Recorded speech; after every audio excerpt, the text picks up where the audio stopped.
If not, where did we stray, and how can we remedy and retrace our steps?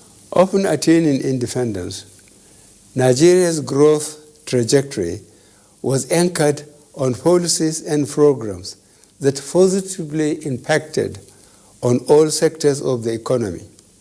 However, this journey was cut short by the 30 months of civil war. We came out of the civil war with a focus on reconstruction, rehabilitation, and reconciliation that enabled, which was truncated by another round of military rule. For a cumulative 29 of our 60 years existence as a nation, we have been under military rule. My summary of our journey so far as a nation is necessary to appropriately chart where we need to go and how to get there together. Today, I am aware that our economy, along with every single economy in the world, is in crisis. We still face security challenges in parts of the country, while our society suffers from high loss of moral rectitude, which is driven by unbridled craving for political control. An underlying cause of most of the problems we have faced as a nation is our consistent harping on artificially contrived fault lines that we have harbored and allowed unnecessarily to fester. In addition, institutions such as civil service, police, the judiciary, the military all suffered from a general decline. We need to begin a sincere process of national healing, and this anniversary presents a genuine opportunity to eliminate old and outworn perceptions that are always put to test in the lie they always are. The stereotype of thinking of ourselves as coming from one part of the country before seeing ourselves as Nigerians is a key starting point to project us on the road to our deserved nation's evolution and integration. To start this healing process, we are already blessed with the most important asset any nation requires for such, our people. And this has manifested globally in the exploits of Nigerians in many fields. It has been demonstrated time and time again that Nigerians in the diaspora frequently excel in science, technology, medicine, sports, arts, and many other fields. Similarly, the creativity, ingenuity, and resourcefulness of the Nigerian at home has resulted in globally recognized endeavors. I am convinced that if we pursue our aspirations together, we would be able to achieve whatever we desire. That informed our adopting the theme together to mark this epochal event. Together, we can change our condition for the better, and more importantly, together we can do much more for ourselves and for our country. I choose the path of self-reflection because this is what I do on a daily basis. And I must confess that at most times I always felt the need for a collective reflection, as I know that the foundation for a solid future which this administration is laying can only be sustainable if there is a collective commitment by Nigerians. Nigeria is not a country for Mr. President, any ruling or opposition party, but a country for all of us, and we must play our part irrespective of challenges we face to make this country what we desire. To achieve this, we must focus our minds together as a people on ways of resolving the identified critical challenges that underlie our present state. These include A. Evolving and sustaining a democratic culture that leaves power in the hands of the people. B. Supporting the enthronement of the rule of law, demanding accountability of elected representatives and contributing to good governance. C. Increasing our commitment to peaceful coexistence in a peaceful, secure, and united Nigeria. D. Harnessing and optimizing our tremendous human and natural resources to attain our goal of being in the top 20 economies of the world, and in the process, E. Lifting 100 million Nigerians out of poverty in 10 years. F. Strengthening institutions to make them stronger in protecting national interests. And G. Imbibing tolerance in diversity. I am a firm believer in transparent, free, fair, and credible elections, as has been demonstrated during my period as a democratically elected president.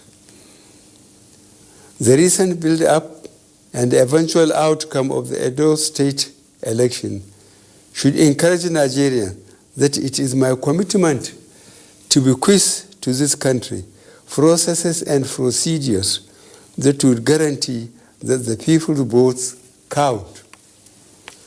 The problems with our electoral process is mainly human-induced, as desperate desire for power leads to desperate attempts to gain power and office. Democracy, the world over, and as I am pursuing in Nigeria, recognizes the power of the people.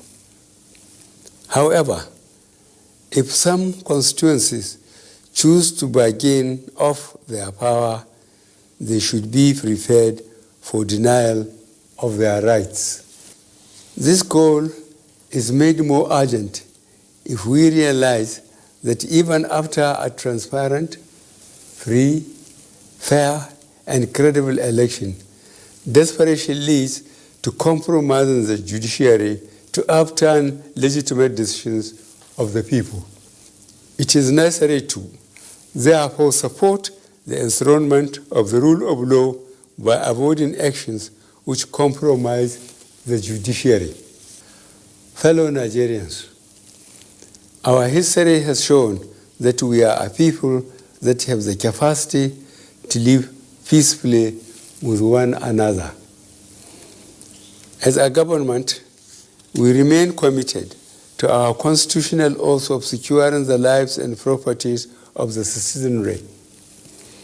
I, however, call on the citizenry to also support government by providing the necessary community-level intelligence in addressing these challenges. In moving forward together, it is important to strengthen our economy, to provide sustainable means of livelihood for as many Nigerians as possible, so as to eradicate absolute poverty from our midst. I want to re-emphasize my dedication and commitment, a dedication and commitment that propelled my public service career and informed my quest to continually seek for an opportunity to improve the lives of Nigerians, set the country on the path of prosperity, and lead the country to a better future. This administration has been focused on rebuilding and laying the foundations for a sustainable Nigeria. Of course, we have met and are still meeting the challenges inherent in any rebuilding initiative. More so, that of a nation like Nigeria that has undergone avoidable levels of deprivation, but can be surmounted if we all work together. I wish to reiterate that our people and our spirit of excellence remains our most important asset. In this wise, the need to return to our age-old ethical and high moral values would be necessary, and this informed by launching of the National Ethics and Integrity Policy on Monday, the 28th of September 2020. The policy will not implement itself, and the first contact of the visibility of its implementation is the public service, whose ongoing reforms would be expected to be sustainable and give a radical redirection in providing services to all Nigerians. Fellow Nigerians, in addition to public health challenges of working to contain the spread of coronavirus, we have suffered a significant drop in our foreign exchange earnings and internal revenues due to 40% drop in oil prices and steep drop in economic activity, leading to a 60% drop in government revenue. Our government is grappling with the dual challenge of saving lives and livelihoods in face of drastically reduced resources. In this regard, sustaining the level of petroleum prices is no longer possible. The government, since coming into office, has recognized the economic argument for adjusting the price of petroleum.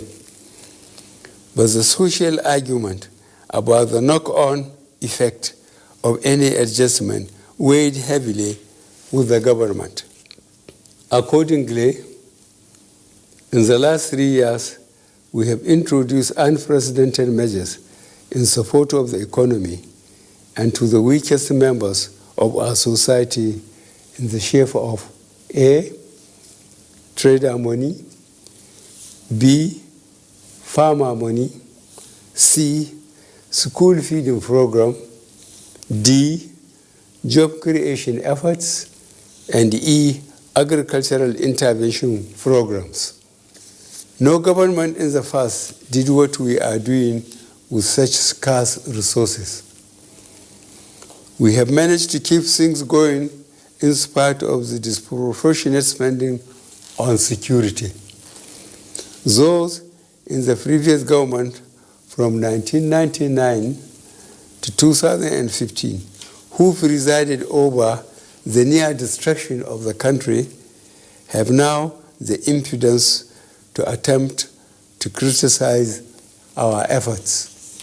In the circumstances, a responsible government must face realities and take tough decisions. Petroleum prices in Nigeria are to be adjusted. We sell now at 161 naira per liter. A comparison with our neighbors will illustrate the point. A, Chad, which is an oil-producing country, charges 362 naira per liter. B, Niger, also an oil-producing country, sells 1 liter at 346 naira. C, Ghana, another oil-producing country, petroleum pump price is 326 naira per liter. Further afield, Egypt charges 211 naira per liter. Saudi Arabia charges 168 naira per liter. It makes no sense for oil to be cheaper in Nigeria than in Saudi Arabia. Fellow Nigerians, to achieve the great country we desire, we need to solidify our strength, increase our commitment, and encourage ourselves to do that which is right and proper, even when no one is watching. Fellow Nigerians, let us collectively resolve to continue our journey beyond the 60 years on the clear understanding that as a nation we are greater together than being smaller units of nationalities. By the sufficient grace of God, we shall come through any transient challenges. It is my sincere hope that by the end of this anniversary, on September 30th, 2021, we will all be proud of taking this individual and collective self-assessment for the progress of our great nation. Long live the Federal Republic of Nigeria. God bless us all.